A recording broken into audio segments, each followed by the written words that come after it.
എല്ലാവർക്കും നിലാവ് നക്ഷത്രം ചാനലിൻ്റെ പുതിയൊരു ഫാമിംഗ് വീഡിയോയിലേക്ക് സ്വാഗതം. ഇന്നത്തെ നമ്മുടെ വീഡിയോയിലുണ്ടല്ലോ ചിലവ് കുറഞ്ഞ രീതിയിൽ എങ്ങനെയാണ് കൊച്ചു താറാവിനെയൊക്കെ വളർത്തിക്കൊണ്ട് പോകാം എന്നുള്ളതാണ് ഉൾപ്പെടുത്തിയിരിക്കുന്നത് കേട്ടോ. അതായത് ഇപ്പോൾ എനിക്ക് തന്നെ ആദ്യം ഒരു 6 താറാവ് ഉണ്ടായിരുന്നു കേട്ടോ. നമ്മുടെ വീട്ടാവശ്യത്തിന് വേണ്ടി മുട്ടയ്ക്ക് വേണ്ടി നമ്മൾ വളർത്തിയതാണ് 6 താറാവിനെ കേട്ടോ. ആ 6 താറാവും കൊണ്ട് നമുക്ക് ഇഷ്ടം പോലെ മുട്ട ഡെയിലി 6 മുട്ട വെച്ച് തന്നെ കിട്ടുമായിരുന്നു വേണേൽ പറയാം. അങ്ങനെ നമുക്ക് കിട്ടുമായിരുന്നു. അപ്പം അത് നമുക്കിതൊക്കെ ചെയ്യാൻ വേണ്ടി ഒരു ഇൻസ്പിറേഷൻ ഉണ്ടാവുമല്ലോ. എന്തെങ്കിലും കാര്യങ്ങളിലേക്ക് ഇറങ്ങാൻ വേണ്ടി നമുക്ക് ഒരു എന്താ പറയുക ഒരു ഇൻസ്പിറേഷൻ നമുക്ക് കിട്ടുമല്ലോ. അപ്പോൾ അങ്ങനെ കിട്ടിയ ഒരാളുണ്ട് നമ്മുടെ തൊട്ടടുത്ത്. എൻ്റെ മാമൻ തന്നെയാണ്. അദ്ദേഹം താറാവിനെ വളർത്തി. അതായത് കുളവോ കാര്യങ്ങളോ ഒന്നുമില്ല, കൂടുമില്ല, വലിയ എന്താ പറയുക അഡ്വാൻസ്ഡ് ആയിട്ടുള്ള കൂടുമില്ല എന്ന് വേണേൽ പറയാം.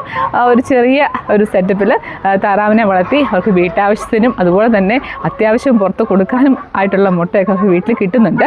അപ്പോൾ അത് കണ്ടിട്ടാണ് ഞാൻ ഇതിലേക്ക് ഇറങ്ങിയത്. ഞാനും ആദ്യം കുറച്ച് ക്വാണ്ടിറ്റി എടുത്തു വളർത്തി. എനിക്ക് അപ്പോൾ അതിൽ നിന്ന് അത്യാവശ്യം നല്ലതായിട്ട് കിട്ടുന്നുണ്ടായിരുന്നു. അപ്പോൾ അതിൻ്റെ അളവ് കൂട്ടി എന്താ പറഞ്ഞ ഒരു ചെറിയ ഒരു ഏണിങ്സ് കിട്ടണം എന്നുള്ള രീതിയിലാണ് കുറച്ചുകൂടി വിപുലീകരിച്ച് ഇപ്പോൾ കൊണ്ടുവന്നത്. അപ്പോൾ ഇത്രയും താറാവിനെയൊക്കെ വളർത്തുമ്പോൾ നമുക്ക് അത്യാവശ്യം ഒരു പോണ്ടും കാര്യങ്ങളും ഒക്കെ വേണം. അപ്പോൾ കുറച്ചേ ഉള്ളെങ്കിൽ അതിൻ്റെ ആവശ്യമില്ല. അപ്പോൾ അതെങ്ങനെയാണെന്ന് നിങ്ങളെ കാണിച്ചു തരാം. അത് കാണുവാണെങ്കിൽ, ഈ വീഡിയോ കാണുവാണെങ്കിൽ ഉറപ്പായിട്ട് നമുക്ക് വീട്ടാവശ്യത്തിന് വേണ്ടിയുള്ള മുട്ടയ്ക്ക് കിട്ടാൻ വേണ്ടി നമുക്ക് അത്യാവശ്യം താറാവിനെ കുറച്ച് സൗകര്യങ്ങൾക്ക്, അതായത് മിതമായ പരിമിതിക്കുള്ളിൽ തന്നെ വെച്ച് നമുക്ക് വളർത്തിയെടുക്കാൻ പറ്റും. അപ്പോൾ നമുക്ക് വീഡിയോയിലേക്ക് പോകാം. എല്ലാവരും എന്നാ പറയുന്നത്, താറാവിനെയൊക്കെ വളർത്തണമെന്നുണ്ടെങ്കിൽ കുളവും സൗകര്യങ്ങളും വയലും ഒക്കെ വേണമെന്ന് പറയും ഇല്ലേ. അപ്പം ഞങ്ങൾക്കും അങ്ങനെ തന്നെയായിരുന്നു. അയ്യോ അങ്ങനെയൊക്കെ വളർത്തിയെടുക്കുന്നുണ്ടെങ്കിൽ നമുക്കിവിടെ വയലും കാര്യങ്ങളും ഒന്നുമില്ല, ഇതിനെയൊക്കെ അഴിച്ചു വിടാൻ കുളമില്ല, ആറോ തോടോ അങ്ങനെ ഒന്നുമില്ല. അപ്പോൾ എങ്ങനെ വളർത്തിയെടുക്കുമെന്നൊരു കൺഫ്യൂഷൻ ഉണ്ടായിരുന്നു. അപ്പോൾ ഇപ്പം ഞാൻ ഈ ഇത്രയും പേരെ എനിക്ക് ഡീൽ ചെയ്തതിന് പോകാൻ വേണ്ടി ഞാനൊരു ചെറിയ കുളം അവിടെ റെഡിയാക്കിയിട്ടുണ്ട്. ആർട്ടിഫിഷ്യലായിട്ട് ഒരു കുളം റെഡിയാക്കിയിട്ടുണ്ട്. അതിനകത്ത് വെള്ളം നിറച്ചാണ് ചെയ്യുന്നത്. അല്ലാതെ നമുക്ക് ഇത് ചെയ്യാൻ വേണ്ടി പറ്റും. അപ്പം ഞാൻ കാണിച്ചു തരാം കേട്ടോ. ഒരു ബേസിനിൽ വെള്ളം വെച്ചിട്ടാണ് മാമൻ ആ താറാവിനെയൊക്കെ ഇത് വെള്ളം കൊടുക്കുകയും അതുപോലെ കൂടായാലും എല്ലാം നല്ല മിതമായ രീതിയിൽ അധികം എന്താ പറയുന്നത് ആർഭാടങ്ങളൊന്നുമില്ലാതെ ഒരു കൂട് അത്രയൊക്കെ വെച്ചിട്ട് നല്ല സുഖമായിട്ട് അവരെ വളർത്തിയെടുക്കുന്നുണ്ട്.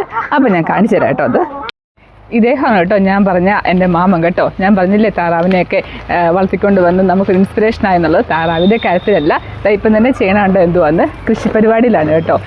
ഇപ്പോൾ എന്താ ചേമ്പ് നടുകയും അതിൻ്റെ അകത്ത് ഈ കുഞ്ഞു ചാക്കിലത് ചേമ്പ്, ഇഞ്ചി, കിഴങ്ങ് വർഗ്ഗങ്ങളൊക്കെ നട്ട് ഇടവേള സമയം നട്ടുച്ചെന്ന് 12:30 സമയം, ഈ സമയത്ത് ഇതാണ് പരിപാടി. അപ്പോൾ ഇദ്ദേഹത്തിൻ്റെയാണ് ഞാൻ പറഞ്ഞ ആ താറാവിനെ വളർത്തിക്കൊണ്ട് വന്ന ആ കൂടും കാര്യങ്ങളൊക്കെ കാണിക്കാമെന്ന് പറഞ്ഞത്. അപ്പോൾ ഞാൻ കാണിക്കാൻ പോവാണേ. അദ്ദേഹത്തിൻ്റെ ഇഞ്ചി കൃഷിയാണ് കേട്ടോ ഇത്. ഇപ്പം അങ്ങോട്ട് ഇഞ്ചിയൊക്കെ ഇങ്ങനെ നട്ടു കൊടുക്കുവാണെങ്കിൽ ഓണാകുമ്പോഴത്തേനും വിളവെടുക്കാൻ പറ്റും കേട്ടോ. തടവൊക്കെ എടുത്ത് ചെയ്തേക്കുന്നുണ്ടോ എന്തൊരു വൃത്തിയായിട്ടാണ്. അപ്പോൾ ഒരു തെങ്ങുണ്ടേ, അതിൻ്റെ മൂട്ടിൽ അന്നേരം കൊണ്ട് കുറച്ച് ചീരവിത്ത് പാവും. ഞങ്ങളുടെ വീട്ടിൽ സ്ഥിരം ചീരക്കറിയാണ്. ഇവിടെ നിന്നാണ് പറിച്ചുകൊണ്ട് പോകുന്നതേ ഉള്ളൂ കണ്ടോ. നല്ല സെറ്റപ്പായിട്ട് ചീരയൊക്കെ നിൽക്കുന്നുണ്ടോ. തെങ്ങിൻ്റെ തടത്തിനകത്ത് ഒന്ന് കിളച്ച് ഇച്ചിരി ചാണകവും ഇച്ചിരി കോഴിക്കാശമൊക്കെ ഇട്ട് കൊടുത്ത് ചീരവിത്തൊക്കെ പായ കൊടുത്തതേ ഉള്ളൂ. ഇങ്ങനെ പറിച്ചെടുക്കാം. അപ്പം ഇവിടെയാണ് അദ്ദേഹത്തിൻ്റെ താറാവിൻ്റെ കൂട് വെച്ചേക്കുന്നത്. കണ്ടോ നിൽക്കുന്നത് ആൾക്കാർ എപ്പോഴും കാണും. ഇവിടെ ഒരു 20 താറാവും ഒക്കെ ആയിട്ട് 25 കുറഞ്ഞ ക്വാണ്ടിറ്റി കാണുമായിരിക്കും കേട്ടോ. അതിന് കുളവുമില്ല, കാര്യങ്ങളുമില്ല. വീടിനോട് ചേർന്ന് തന്നെ കുറച്ച് പറമ്പിലൊരു സൈഡിൽ ഇതുപോലൊരു കൂട് സെറ്റാക്കി വെച്ചിട്ടുണ്ട്. വലയൊക്കെ ഇട്ടൊരു കൂടുണ്ട്. ഇതാണ് ഒരു 10-12 വർഷമായിട്ട് ഇതിൻ്റെ അകത്താണ് ഇവരെയൊക്കെ വളർത്തിക്കൊണ്ട് വരുന്നത്. മണ്ണാണ്, സിമെൻറ്റ് വെച്ചിട്ടുള്ള മണ്ണാണ്. അറക്കപ്പൊടി ചൂലും ഇട്ട് കൊടുത്തിട്ടുണ്ട്. നെറ്റൊക്കെ അടിച്ച് ഒരു കൂടാണ് സെറ്റ് ചെയ്തേക്കുന്നത്. മുകളിൽ ഷീറ്റായിട്ടേക്കുന്നത്. ഇവിടെ നിന്നാണ് എൻ്റെ മണത്താറാവിൻ്റെ കുഞ്ഞുങ്ങളെ ഞാൻ വാങ്ങിയെന്ന് പറഞ്ഞത്. ഇവിടുന്ന് മാമനട വെച്ച് വിരിച്ച കുഞ്ഞുങ്ങളെയാണ് കേട്ടോ ഞാൻ വാങ്ങിയത്. ആകെപ്പാടെ ചെയ്യണമെന്ന് വെച്ചാൽ ഇത്രയും ബേസിനിൽ വെള്ളം വെച്ച് കൊടുത്തിട്ടുണ്ട്. ഇത്രയേ ഉള്ളൂ കാര്യം. ഇതിൻ്റെ അകത്ത് ഡെയിലി പക്ഷേ മാറാം. ഇതിപ്പോൾ എളുപ്പമാണല്ലോ. ഇത്രയും വെള്ളമാകുമ്പോൾ നമുക്ക് ഡെയിലി ഇത് ചേഞ്ച് ചെയ്യുന്നതിനും കുഴപ്പമില്ല. ഈ താറാവിനെ വളർത്തുന്ന കുളത്തിൻ്റെയോ അല്ലെങ്കിൽ വലിയ ആറോ തോടോ വയലിൻ്റെയോ ഒന്നും ആവശ്യമില്ലെന്ന് മനസ്സിലായില്ല. ഇത്രയും കാര്യങ്ങൾ മതി. ഇവരുടെ അകത്തൊക്കെ തുറന്ന് വിട്ടേക്കുവാണ്. ഒന്ന് ഏരിയ കുറച്ച് തിരിച്ച് ഇത്രയും സ്ഥലത്ത് മാത്രം തുറന്ന് വിട്ടേക്കുവാണ്. തീറ്റ ഇട്ട് കൊടുക്കുക, രാവിലെ ഉച്ചയ്ക്ക് തീറ്റ ഇട്ടുക. അതുപോലെ ചിലവ്, താറാവിനെ വളർത്തി തീറ്റയുടെ ചിലവെന്ന് പറഞ്ഞാൽ അതും വളരെ കുറവാണ്. അതാണ് മെയിനായിട്ടുള്ള കാര്യം. ഇവിടെ കൂടുതലായിട്ടുണ്ടല്ലോ വാഴപ്പിണ്ടിയൊക്കെ അരിഞ്ഞതും വാഴപ്പിണ്ടി ചെറുതായിട്ട് അരിഞ്ഞത് തവിടുമായിട്ട് മിക്സ് ചെയ്തിട്ടൊക്കെയാണ് രാവിലെ കൊടുക്കുന്നത്. അപ്പോൾ അതിൻ്റെ കൂടെ കുറച്ച് അരി ഉണ്ടെങ്കിൽ അത്, അല്ലെങ്കിൽ എന്താ പറയുക ലെയർ സ്റ്റാർട്ടർ ഉണ്ടെങ്കിൽ ലെയർ പില്ലറ്റ് ഉണ്ടെങ്കിൽ അത് എല്ലാം കൂടെ മിക്സ് ചെയ്തിട്ടാണ് കൊടുക്കുന്നത്. അപ്പോൾ തീറ്റയുടെ ചിലവും അധികം അങ്ങനെ വരത്തില്ല. പിന്നെ കണ്ടില്ലേ ഇലകളായാലും ഇട്ട് കൊടുക്കും, വാഴയിലയായാലും ചേമ്പിലയായാലും അങ്ങനെ എന്ത് പച്ചിലകളോടെ പോലും തിന്നുന്ന അതാണ്, ഇലകളാണ് തിന്നുന്നത്, പറിച്ചിട്ട് കൊടുത്തേക്കുന്നതാണ്. അത് കഴിക്കും, അത് കഴിച്ചങ്ങ് നടന്നോളൂ, വേറെ ഒരു ശല്യവുമില്ല. മുട്ടയായാലും കറക്റ്റായിട്ട് ഈ കൂട്ടിലിട്ട് വെച്ച് ഒരു 8:30-9 ആകുമ്പോഴത്തേനും ഇറക്കി വിടത്തുള്ളതാണ്. അവരതും കഴിച്ച് ഇതുവരെ നടന്നുള്ളൂ. അപ്പോൾ ഇങ്ങനെയും നമുക്ക് വീട്ടാവശ്യത്തിന് വേണ്ടി വേണമെങ്കിൽ താറാവിനെയൊക്കെ വളർത്തിയെടുക്കാം. പിന്നെ ഇവരെ ഈ വിട്ടേക്കുന്ന സ്ഥലത്ത് വാഴ നടാൻ പറ്റത്തില്ലായിരിക്കും, അല്ലാത്ത ഫലവൃക്ഷങ്ങളൊക്കെ നടാൻ കുഴപ്പമില്ല. വാഴയൊക്കെ നട്ടാൽ, അതുപോലെ ചേമ്പ് ഒക്കെ നട്ട് വെച്ചാൽ അത് അവരതിൻ്റെ മൂട് തുറന്ന് കഴിക്കും, അങ്ങനെ ഒരു പ്രശ്നം കേട്ടോ. അല്ലാതാണ്ട് ഇഷ്ടംപോലെ ഫ്രൂട്ട്സ് പ്ലാന്റുകളൊക്കെ ഇതിൻ്റെ ഇടയ്ക്ക് നട്ടുപിടിപ്പിച്ചിട്ടുണ്ട്. എല്ലാം ഉണ്ട് അടുത്ത്, മുളക് പൊടിയാട്ടെ, ചാമ്പയാട്ടെ, പേരയാട്ടെ, എല്ലാ ഫലവൃക്ഷങ്ങളും ഉണ്ട്. പക്ഷേ വാഴ കുഞ്ഞ് വന്നാൽ അതിൻ്റെ മൂടിതാ ഇങ്ങനെ കൊണ്ടുപോകുന്നൊരു കുഴപ്പമേ ഉള്ളൂ. വേറെ അല്ലാതൊരു സാധനം നശിപ്പിച്ചൊന്നും കളയത്തില്ല കേട്ടോ. ഈ വളർത്തിയേക്കുന്ന താറാവും കുട്ടനാട്ടിൽ നിന്ന് ഇറക്കിയ താറാവാണ് കേട്ടോ. ചാര ചെമ്പല്ലി ഇനത്തിൽപ്പെട്ട താറാവാണ്. ഇത് നമ്മുടെ മണിത്താറാവാണ്. എൻ്റെ പേരൻറ് സ്റ്റോക്കും ഉണ്ട്. ഇപ്പം പുതിയതായിട്ട് നമ്മുടെ കൂടെ കിട്ടിയ കുഞ്ഞുങ്ങളുടെ കൂടെ ഉള്ളതുകൊണ്ട് എല്ലാവരും കൂടെ ഉണ്ട് കേട്ടോ. പിന്നെ കൂട് പണിയുമ്പോൾ ശ്രദ്ധിക്കേണ്ടത് പാമ്പൊക്കെ കയറാതിരിക്കാൻ വേണ്ടി ചെറിയ നെറ്റൊക്കെ ഇതുപോലത്തെ നെറ്റ് കിട്ടും. ഇങ്ങനത്തെ ഇട്ട് കൊടുക്കുകയാണെങ്കിൽ പാമ്പ് ശല്യം, കീരി പാമ്പ് ഇങ്ങനെയുള്ള ഐറ്റംസ് ഒന്നും കയറാതെ ഒന്ന് നോക്കിയാൽ മതി. ഇവിടെ ഇതുവരെ അങ്ങനത്തെ പ്രോബ്ലം ഒന്നും ഉണ്ടായിട്ടില്ല. ഇതുപോലെ ഒന്ന് വെച്ച് കൊടുത്തിട്ടേ ഉള്ളൂ. അത് മുട്ട ഇടാനാണെങ്കിൽ തന്നെങ്കിൽ കണ്ടോ ഒരു ലേബർ റൂമൊക്കെ ഉണ്ടാക്കി വെച്ചിട്ടുണ്ടോ. മുട്ട ഇതിനകത്താണ് ഇവർ അട വിരിച്ച് മണിത്താറാവ് വന്ന് മുട്ട ഇടുന്നത് ഇതിൻ്റെ അകത്തായിരിക്കും കേട്ടോ.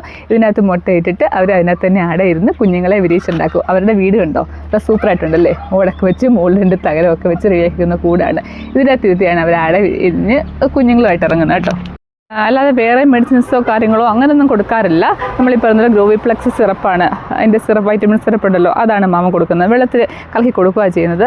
അല്ലാതെ തവിടും വാഴപ്പിണ്ടി അരിഞ്ഞൊക്കെയാണ് മെയിനായിട്ട് ഉൾപ്പെടുത്തിക്കുന്നത്. പിന്നെ അരി ഉണ്ടെങ്കിൽ അത് വെള്ളത്തിലിട്ട് കൂത്തിട്ട് കൊടുക്കും.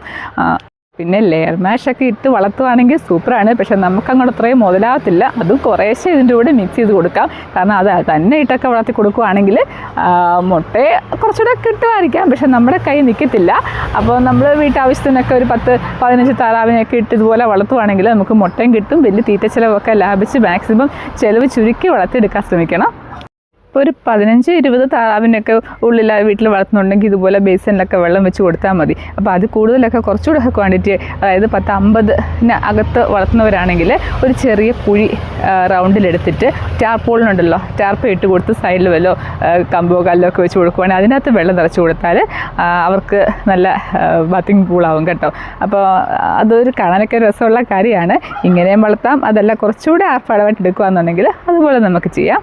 ഇതിപ്പോൾ അതിന് വേണ്ടി റെഡിയാക്കിക്കൊണ്ടിരുന്നത് കേട്ടോ. ഇത്രയും ഒരു കുഴി ഇതെടുത്തിട്ട് ഇതിനകത്തിന് ടാർപോളിനിട്ട് ഫിക്സ് ചെയ്ത് കൊടുത്താച്ചാൽ മതി. വെള്ളം നിറച്ച് കൊടുത്താൽ അങ്ങനെ. ഇപ്പോൾ മാമൻ കുറച്ചുകൂടെ താറാവിനെ എടുക്കുമ്പോൾ ഇതുപോലെ ചെയ്യാൻ വേണ്ടി അത് റെഡിയാക്കി വെച്ചേക്കുന്നത്. കാരണം ഈ ബേസിൻ്റെ അകത്ത് ഇത്രയും പേർക്ക് പാടല്ലേ, ദിവസം 2-3 വട്ടം വെള്ളം മാറി കൊടുക്കേണ്ടി വരും. അപ്പോൾ അതുകൊണ്ട് അതൊന്ന് സെറ്റ് ചെയ്യാന്ന് വെച്ചാൽ അതായാലും നമുക്ക് 2 ദിവസം കൂടുമ്പോഴൊക്കെ വെള്ളം മാറ്റി എടുക്കേണ്ടി വരും കേട്ടോ. കാരണം ഇവർ ഇച്ചിരി വെള്ളം ചീത്തയായ പിന്നെ എല്ലാവരും പറയും താറാവ് തൊളി ഉണ്ടാക്കി ചെളി കിടന്ന് ഓടുന്നൊക്കെ പറയും. പക്ഷേ അത് ഇച്ചിരി വെള്ളം മോശമാണെങ്കിൽ അവർ ഇറങ്ങത്തില്ല. സൈഡ് വെച്ച് ചുണ്ടും കൊണ്ടാക്കിക്കൊണ്ടിരിക്കും. എൻ്റെ കുളത്തിൽ തന്നെ അത്യാവശ്യം നല്ല ക്വാണ്ടിറ്റി വെള്ളം കൊടുക്കുന്നത്. അത് 2 ദിവസത്തിൽ കൂടുതൽ ഇട്ടാൽ അവരതിനകത്ത് ഇറങ്ങത്തില്ല, മാറി നിൽക്കത്തുള്ളൂ. മാത്രമല്ല സ്മെല്ലും കാര്യങ്ങളും ഒക്കെ ഉണ്ടാവും. അതുകൊണ്ട് ബേസിനിലായാലും കുഞ്ഞ് ടാർപോളിനൊക്കെ ഇട്ട് കുളം സെറ്റായാലും അല്ലാതെ എന്താ പറയുന്നത് കോൺക്രീറ്റ് കുളമൊക്കെ റെഡിയാക്കിയാലും ഒക്കെ നമ്മൾ 2 ദിവസം കൂടുമ്പോൾ ഒക്കെ അത് മാറ്റണം കേട്ടോ.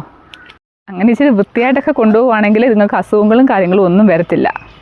ഞാൻ ഇങ്ങനൊരു വീഡിയോ ചെയ്യാൻ കാരണം ഞാൻ നേരത്തെ വീഡിയോ ഇട്ടപ്പോൾ എന്നോട് കുറച്ച് പേര് ചോദിച്ചിരുന്നു കുറച്ചൊക്കെ താറാവിനെ വളർത്താൻ വേണ്ടി വെള്ളവും കുളവും ഒന്നും ഇല്ലാതെ എങ്ങനെ വളർത്തുക എന്നുള്ള ഒരു വീഡിയോ ചെയ്യാമോ എന്ന് ചോദിച്ചായിരുന്നു. അപ്പോൾ അതിന് വേണ്ടിയാണ് ചെയ്തേക്കുന്നുണ്ട്. ഫുഡൊക്കെ ഇതിൻ്റെ അകത്ത് ഇട്ട് കൊടുക്കുവാണെങ്കിൽ അവർ വേസ്റ്റ് ആക്കാതെ കഴിച്ചോളും കേട്ടോ. ഇപ്പം നമ്മളിപ്പോൾ രാവിലെ ഇറക്കി വിടാൻ പറ്റി നമുക്ക് പുറത്തൊക്കെ എവിടെയെങ്കിലും പോകണമെന്നുണ്ടെങ്കിൽ ഇതുപോലെ ഇത്തിരി ഫുഡൊക്കെ വെച്ച് കൊടുത്ത് അധികം വെള്ളം വെച്ച് കൊടുക്കരുത്. അങ്ങനെയാണെങ്കിൽ ഇവർ ഫുള്ള് ചിലപ്പോൾ ഈ കണ്ടില്ലേ, ഈ കൂട് തന്നെ കണ്ടില്ലേ, മൊത്തം ഡ്രൈ ആയിട്ട് കിടക്കുന്നത്, ചള്ളയോ തുളിയോ ഒന്നുമില്ല ഇതിനകത്ത്. കാരണം വെള്ളം ഇതിനകത്ത് വെച്ച് കൊടുക്കാറില്ല. അത്യാവശ്യം പുറത്തൊക്കെ പോകണമെന്നുണ്ടെങ്കിൽ കുറച്ച് വെള്ളം സൈഡിലായിട്ട് ഒരു പാത്രത്തിൽ വെച്ച് കൊടുക്കുക. അല്ലാതെ അവരെ കുളിക്കാൻ വേണ്ടി ആർഭാടമായിട്ട് കൂട്ടിനകത്ത് വെച്ച് കൊടുക്കല്ലോ കേട്ടോ. അത് മാത്രമല്ല കൂട്ടിൽ ഈർപ്പവും കാര്യങ്ങളും തുളി അങ്ങനെയൊക്കെ ഉണ്ടെങ്കിൽ ഇവർ മുട്ടയിടാനും മടിക്കും കേട്ടോ. അവരുടെ മുട്ട ഉൽപ്പാദനവും കുറയും. നല്ല ഇളക്കം ഇപ്പോൾ തന്നെ കണ്ടില്ല, നല്ല ഇളകി കിടക്കുവാണ് ഇതിനകത്ത് ഈ ഇറക്കപ്പൊടിയും കാര്യങ്ങളും ഒക്കെ. അങ്ങനെയുള്ള നല്ല വൃത്തിയായിട്ട് സ്ഥലങ്ങളൊക്കെ ഉണ്ടെങ്കിൽ അവർ മുട്ടയിടലും കാര്യങ്ങളും ഒക്കെ നടത്തത്തുള്ളൂ കേട്ടോ. ഇതിപ്പോൾ അവർക്ക് വേണ്ടിയുള്ള ഏരിയ കണ്ടോ, ഇവിടെ ഇങ്ങനെ ഷീറ്റൊക്കെ വെച്ച് ഇതൊക്കെ സ്വന്തമായിട്ട് ചെയ്യുന്ന കാര്യങ്ങളാണ് കേട്ടോ. എന്നാ പറഞ്ഞേ, വളരെ ചുരുക്കി ചിലവ് ചുരുക്കി നമ്മളെ വീട്ടാവശ്യത്തിന് വേണ്ടിയൊക്കെ ഇങ്ങനെ വളർത്തുമ്പോൾ ഇങ്ങനെയൊക്കെ ചെയ്ത് വെച്ചാൽ മതി. അല്ല വലിയ ആർഭാടമായിട്ട് ചെയ്യേണ്ട കാര്യമൊന്നുമില്ല. കുറച്ച് ഏരിയ അവർക്ക് വേണ്ടി അങ്ങ് റെഡിയാക്കി ഇട്ടേക്കുവാണ് കേട്ടോ. കണ്ടില്ലേ, അവരെ മാറ്റി നിർത്തിയ സ്ഥലത്താണ് ഇവിടെ വാഴയൊക്കെ വെച്ചേക്കുന്നത്. ഇല്ല, ഇതൊക്കെ ചിലപ്പോൾ കുത്തി കളഞ്ഞിരിക്കും. ഉള്ളത് ഇപ്പോൾ നെഗറ്റീവ് പാഠം നമ്മൾ പറയണല്ലോ. ചേമ്പും അതുപോലെ ഈ വാഴയുടെ കന്നും അതുപോലെ ചേന ഇങ്ങനെയുള്ള സംഭവങ്ങളൊക്കെ അവർ കിഴിച്ച് കളയും. ഇഞ്ചി ആയാലും തന്നെ അതെ, കിളിച്ച് വന്നാൽ ചിലപ്പോൾ അത് നശിപ്പിച്ച് കളയാൻ ചാൻസ് ഉണ്ട്. ഇതാണ് കേട്ടോ എൻ്റെ മാമന്. മാമൻ തന്നെ പറയും, മാമൻ ഈ താറാവിനെ വളർത്തിയിട്ട് എങ്ങനെയുണ്ട് അതിൻ്റെ വിശേഷങ്ങളൊക്കെ. എനിക്ക് കുറച്ച് മണിത്താറാവും കുറച്ച് സാധാ താറാവും ഉണ്ട്. കുറച്ച് മുട്ടക്കോഴിയുടെ തീറ്റയൊക്കെ കൊടുക്കുന്നുണ്ട്, എങ്കിലും നഷ്ടമൊന്നുമില്ല. എൻ്റെ വീട്ടാവശ്യമുള്ള മുട്ടയൊക്കെ കിട്ടുന്നുണ്ട്. കൂടുതലും വാഴപ്പിണ്ടിയും കൂടുതലും വാഴപ്പിണ്ടിയും തവിടും ഇലയും തോലും ചീര, കപ്പയില, മുരിങ്ങയില അങ്ങനെയുള്ള ചീരകൾ അതൊക്കെ ഇട്ട് കൊടുക്കും. അങ്ങനെയൊക്കെ കൊടുക്കുകയാണെങ്കിൽ നമുക്ക് ഇനി മുമ്പോട്ട് കൊണ്ടുപോകാൻ പറ്റും. അല്ലാതെ ഈ എന്താ പറയുക വാങ്ങിക്കുന്ന ലെയർ ഫുഡ് ലേമാഷ് ഗോബർ അങ്ങനെ തന്നെ ഇട്ട് വളർത്തുകയാണെങ്കിൽ അത്ര ലാഭകരമാകത്തില്ല. പിന്നെ വീട്ടാവശ്യത്തിന് വേണ്ടി കുറച്ചൊക്കെ വളർത്തുമ്പോൾ ഇതുപോലൊക്കെ ചെയ്യുവാണെങ്കിൽ നമുക്കും അത്യാവശ്യം വീട്ടാവശ്യത്തിനുള്ള മുട്ട കിട്ടും. കുറച്ചൊക്കെ അത് കഴിഞ്ഞിട്ട് കുറച്ചൊക്കെ സെയിൽ ചെയ്യാനും പറ്റും. നഷ്ടമല്ല അല്ലേ അമ്മ? നഷ്ടമൊന്നുമില്ല. പിന്നെ കുഞ്ഞുങ്ങളെ വിരിയിച്ചെടുക്കാം. കുഞ്ഞുങ്ങളെ വിരിയിച്ചെടുത്താൽ ലാഭമാണ്. ഞാൻ ഇവിടെ നിന്നാണ് ഞാൻ കുഞ്ഞുങ്ങളെ വാങ്ങിയത് മാമൻ്റെ നിന്ന്. എൻ്റെ മണിത്താറാവ് ഞാൻ നിരീക്കാറില്ല. ഇപ്പം അടയിരിക്കുന്ന മണിത്താറാവുകൾ ഇല്ല, പൂർണ്ണമായിട്ട് അടയിരിക്കുന്നില്ല. അടയിരിക്കുന്ന 1-2 ചത്തുപോയി. അപ്പോൾ അതിൻ്റെ കുഞ്ഞുങ്ങളൊക്കെ അവിടെ ഉള്ളത്. അപ്പോൾ അതിനെയൊക്കെ അട വെച്ചെടുക്കുവാണെങ്കിൽ നമ്മൾ കുഞ്ഞുങ്ങളെ വിരിയിച്ചെടുത്താലും അത് നമുക്ക് ചെറിയൊരു ബിസിനസ് ഇതായിട്ട് അങ്ങോട്ട് മുമ്പോട്ട് കൊണ്ടുപോകാം അല്ലേ? അപ്പോൾ ഇവരെ വളർത്തുമ്പോൾ ഈ കാര്യങ്ങളോടൊക്കെ ഒന്ന് ശ്രദ്ധിക്കണം കേട്ടോ. അപ്പോൾ ഇത് കണ്ടിട്ടാണ് ഞാൻ താറാവിനെയൊക്കെ വളർത്താൻ തുടങ്ങിയതും എൻ്റെ അത്രയും നല്ല വെച്ച് വിപുലീകരിച്ച എൻ്റെ താറാവ് കൃഷിയൊക്കെ വരാൻ കാരണം ഇതാണ്. അപ്പോൾ ആർക്കെങ്കിലും ഇത് കണ്ടിട്ട് ചെറിയൊരു ഇൻസ്പിറേഷൻ ആവട്ടെ, ഇങ്ങനെ വളർത്താൻ പറ്റും എന്നൊരു ആൾക്കാർ മനസ്സിലാക്കുവാണെങ്കിൽ അവർക്ക് അതിലേക്ക് ഇറങ്ങാൻ പറ്റുമല്ലോ. അപ്പോൾ അതിനുവേണ്ടിയാണ് ഞാൻ ഇന്ന് ഈ വീഡിയോ ചെയ്തേക്കുന്നത്. അപ്പോൾ നിങ്ങൾക്ക് എല്ലാവർക്കും ഈ വീഡിയോ ഇഷ്ടമായി, പ്രയോജനപ്രദമായി എന്ന് ഞാൻ വിശ്വസിക്കുവാണ്. അപ്പോൾ ആദ്യമായിട്ട് എൻ്റെ ചാനൽ കാണുന്നവരൊക്കെ നമ്മുടെ ചാനലിലേക്ക് ഒന്ന് സബ്സ്ക്രൈബ് ചെയ്യാനും ഷെയർ ചെയ്യാനും ലൈക്ക് ചെയ്യാനും ഒന്നും മറക്കരുത്. അപ്പോൾ അടുത്തൊരു വീഡിയോ ആയിട്ട് വരുന്നവരേക്കും എല്ലാവർക്കും ബൈ.